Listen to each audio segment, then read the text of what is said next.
Senegal. Nimeita mara ngapi? That's the most hurting knockout ya hii tournament so far so good. Tell me why mtu anaongoza mpaka dakika ya 86.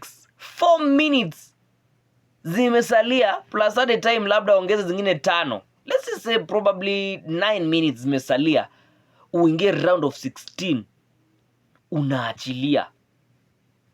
How now?